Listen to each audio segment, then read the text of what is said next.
If you enjoyed the channel and our video content and would like to support us, you can do this in a couple of ways. You can sign up to our Patreon site, which is a monthly subscription to one of our 4 tiers, each giving you something different from early access interviews up to exclusive unseen footage. There's also the option of a one-off donation via PayPal, which allows you the option to donate an amount of your choice. Both options really help to keep this channel going and to continue putting out regular content for you good folk. So please take a look at aircrewinterview.tv/donate, and I thank you in advance. Thank you and enjoy.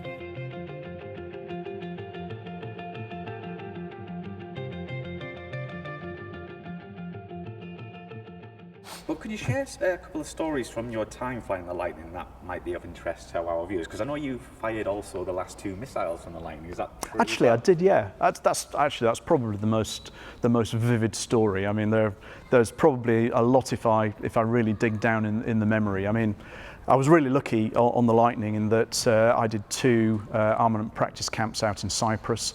In my time on 5 squadrons, so I did one in the early part of 1987, and then we went out again in the summer. When we were there in the summer, it was the very last Lightning APCs that were held in Akrotiri, and we actually did take over from 11 Squadron. So we had a couple of days where we had both the squadrons actually at Akrotiri.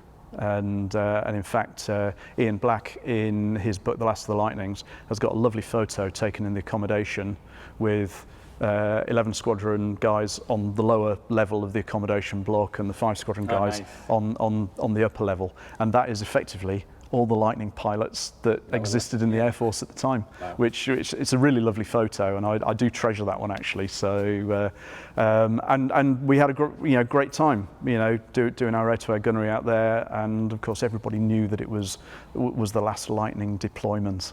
So it was a really special time. And we had quite a number of those. So I ended up going out to Germany, to RAF Bruggen in November. It was the very last, it was the swan song of 5 Squadron. And we went out to Bruggen for 2 weeks, and we did a lot of flying around the North German plain at low level, like the Lightning guys with the Mark IIAs back in the sort of 70s. And I think the Lightning came home before the 80s, but certainly in the 1970s. So we got a taste of what that job was like. And that was a great time. But yeah, going back, the last day the Lightning was actually in operational service. It's 27th of April, 1988, and I'll tell you why I remember that date very shortly, because it is very significant. But 27th of April, we were holding Southern QRA, Quick Reaction Alert. At the time, we used to have Northern QRA, Southern QRA. I think it's just a single entity now. It certainly was when we were doing it on the F3 for a number of years anyway. And we were due to do the very last morning of QRA on the 27th of April. And at midday, we were handing over to 56 Squadron at Wattisham, and that was it. Midday, the Lightning Force down declared from NATO. So that was it. It was the last day. And I was scheduled to be Q2 that morning. Q1 was a guy called John Carter, and we pitch up and do the standard QRA handover. I think it used to be at 8 o'clock in the morning. So we pitch up at the Q shed 10 minutes early. We get the handover brief from the 2 guys going off Q, and what we used to do there, one at a time, we'd go out to the aeroplane. We'd do a walk around. So you'd always do a walk around on QRA. You'd put all the electrics on. You'd fire everything up, make sure everything worked. And I used to leave my flying helmet, on the canopy arch at the top, and my life jacket I used to leave at the bottom of the step, the ladder. And Q2, the Q2 shed was the furthest. So we had the crew room. It was basically a tin shed. People who know and are familiar with Binbrook, they'll know the Q shed. So it's certainly not the Hilton. So it was an accommodation block at the corner, and then you went into the first shed, which was Q1, and then Q2 was the second one. And so JC and I, do all our checks, sit down, and being naive young lads, we're going, well, it's just going to be a few hours of watching a couple of movies, and then we'll clear off at lunchtime. Probably fly the aeroplanes off, use the fuel, land, and then they'll take the live weapons off, because of course QRA, you're flying with live weapons and a full gun. And we hadn't been settled down too long. I think we just about managed a cup of coffee and some toast. And then the squawk box, which was the direct comms between the command centre, which at the time was Neatishead, came into life, and it was calling QRA to cockpit. And of course we go, ah! We both leapt up, ran across, jumped in the aeroplane, life jacket on, helmet on, gang bar up. It's got a starting gang bar which just turns everything on. Ground power came on, and here JC checking in. Q1's at cockpit readiness. I press the button. Q2's cockpit readiness, and then the squawk box kicked into life. Okay, for Southern QRA, for Q1, whatever his call sign was. For a live missile firing in Aberporth range, which was where we used to go to do it, in Cardigan Bay. Vector this, climb this, contact Neatishead on this frequency. If Q1 goes US, Q2 is to launch. Okay, I'll fire that one away. He's going to go. So I'm sitting there going, no, he's going to get all the glory. Acknowledged. So we both acknowledged, and I hear him press the starter. And of course, the Lightning with its aft pin starter has got a very, very unique sound. So I can hear the whee, whoosh, and the first engine start. And of course, in the sort of the steel building that we were in, it reverberates around. So okay, that engine's running. Then I hear whee, nothing. Going, okay. And every Lightning pilot listening to this will go, oh, that's an A failure or a B failure. It's basically a failure of the starter. Right. And usually at that stage, the ground crew get up on the spine of the aeroplane, and the aft pin tank is in the spine just behind the cockpit. It's a big compartment that opens up, and the tank is in there. There's enough, I believe, from memory, for 6 starts. Okay. Aft pin is an awful stuff. Isopropyl nitrate. It's a self-generating fuel, so it doesn't need oxygen because it produces its own. So once it's ignited, it's going. That's it. And that's it, and there's nothing you can do to stop it. So it's a pretty nasty stuff. And usually the reason for the start failure is a stuck valve.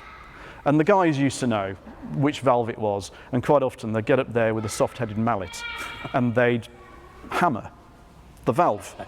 And then they'd usually go, give it another try. So I can hear all this going on next door. And there was this whee, followed by this enormous bang, going, that doesn't sound good. Followed by a Q2's US starter's blown up. Oh God. And of course, there's all mayhem. So I thought, well, I was told to launch. So I pressed the button and go, Q2's launching.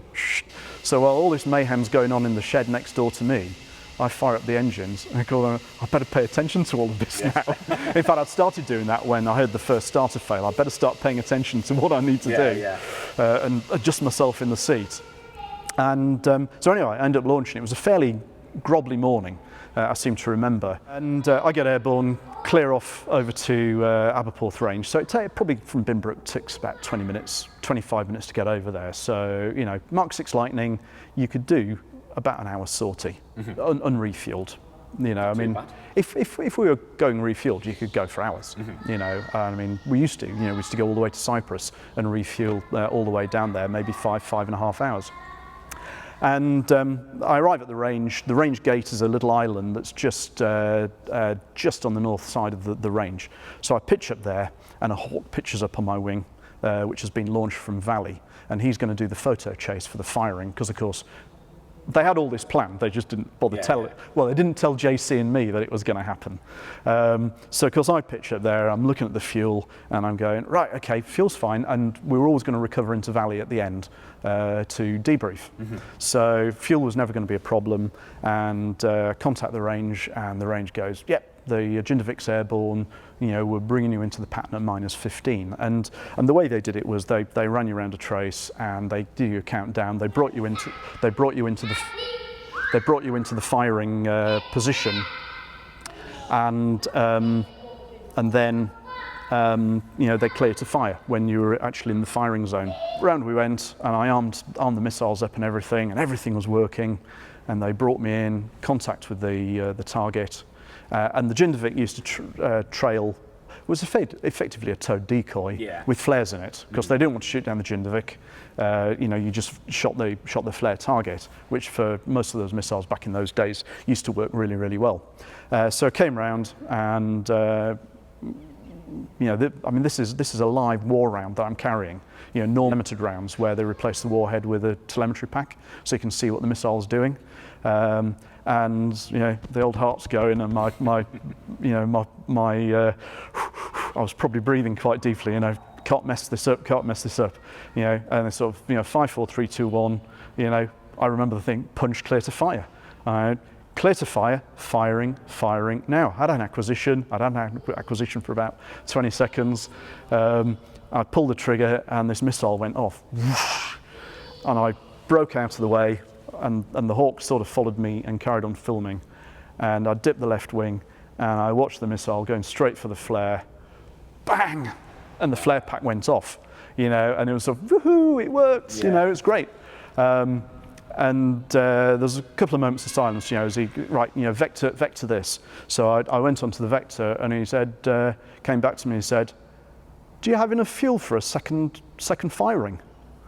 Oh, and of course I'm looking at the fuel now going, yeah, not if you bring me in at 15 minutes. Said, I'm getting quite tight on fuel now. How tight can you make the pattern? He said, I can bring you in at -5. Well, of course I can. Of course I can. I'm not going to turn that down. And so, and they brought me in at -5, straight in, exactly the same thing. Firing now, whoosh, bang. Wow. 2 missiles, which, when you look at the history of the firing of the Red Top, which didn't have a great reputation for reliability, and you've only got to look through, old Lightning books, and you'll see photos of Red Tops coming apart. In fact, there's one really famous one in somebody's book where you can actually work out, or I was able at one stage to be able to work out all the various component bits of the Red Top, because it came apart in, and it was beautifully sharp on the gun camera shots. And then it was back to Valley. So recovered back to Valley with the Hawk. And of course, I had to do a bit of a punchy run and break, didn't I? But, none of this faffing about at 1,000 feet, So in, broke, landed. I've got a reception committee going, that was quick. Wow. For the station execs to have actually responded to my low arrival. Very impressive. So I taxi in and shut down and get out, and I'm greeted by the station commander and OC Ops and the station photographer. And there's that lovely photo which you put on which you put up on the website on Facebook of me standing by the Lightning. It's a great photo. That was the shot after I'd just stepped from the aeroplane, having done that firing. Wow, that's amazing. Continuing the story from there, of course, we went in, they took my gun camera film and went and developed it, so we were able to have a look at that about half an hour later or whatever. And I got on the phone to Binbrook to discover that all hell's let loose at Binbrook. Of course, once they'd sorted out JC's aeroplane, they towed it out to the Q hangar, Q shed, and put Q3 in there. And then a couple of unidentified contacts appeared northwest of the Hebrides, and they launched JC in Q3 with a tanker, which was a Victor out of Marham. And he went and picked up, I believe, a couple of Soviet Bear Deltas off the Hebrides. Wow. And of course I'm there going, can I go and join him, please? And they went, no. Too much fun for you. No, come home. And of course they'd already armed another aeroplane up in support, you know, to possibly, you know, no, you've got no weapons. You know, I've got a gun. Yeah, I'm still useful.